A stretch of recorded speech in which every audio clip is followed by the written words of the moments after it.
Dunia dalam sepekan terakhir kembali diguncang berbagai peristiwa besar, dari konflik panas di Timur Tengah, tegangan politik global, hingga perubahan kekuatan ekonomi dan militer. Kita mulai dari kawasan paling memanas saat ini, Timur Tengah. Situasi di wilayah ini masih jauh dari kata stabil. Konflik antara Amerika Serikat dan Iran masih berada di titik kritis. Meski sempat muncul kesepakatan gencatan senjata sementara, tegangan belum benar-benar mereda. Bahkan ancaman terhadap jalur vital dunia seperti Selat Hormuz semakin nyata, dengan potensi gangguan distribusi minyak global. Di sisi lain, serangan militer juga terus terjadi di kawasan sekitar. Israel dilaporkan tetap melancarkan serangan ke Lebanon, meski ada upaya gencatan senjata, menyebabkan ratusan korban jiwa dan ribuan warga mengungsi. Bukan hanya konflik, dampaknya juga terasa pada kemanusiaan.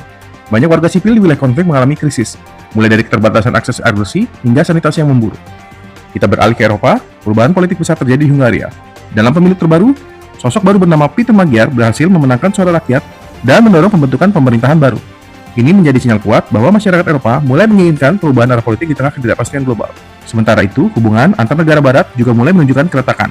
Kritik terhadap kebijakan Amerika Serikat semakin keras, bahkan datang dari tokoh-tokoh penting internasional. Lalu masuk ke Asia dan kekuatan global, China menunjukkan sikap tegas di panggung dunia, termasuk memveto resolusi Dewan Keamanan PBB terkait konflik internasional. Langkah ini menegaskan posisi China sebagai penyeimbang kekuatan barat. Di saat yang sama, Amerika Serikat juga terus meningkatkan tekanan, termasuk perlihatan keras terhadap China terkait kemungkinan dukungan militer terhadap Iran.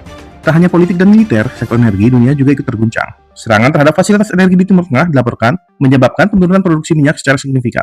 Hal ini berpotensi memicu kenaikan harga energi global dan berdampak pada ekonomi banyak negara. Jika dirangkum, ada 3 hal besar yang membentuk wajah dunia dalam sepekan terakhir, yaitu konflik Timur Tengah yang semakin panas dengan risiko perang besar yang belum sepenuhnya reda.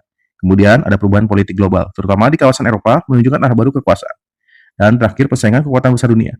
Amerika Serikat, China, dan sekutunya semakin terbuka dan agresif. Dunia saat ini berada dalam persimpangan jalan menuju stabilitas atau justru konflik yang lebih besar. Apakah ini awal dari perubahan besar dunia, atau hanya bagian dari siklus konflik yang terus berulang?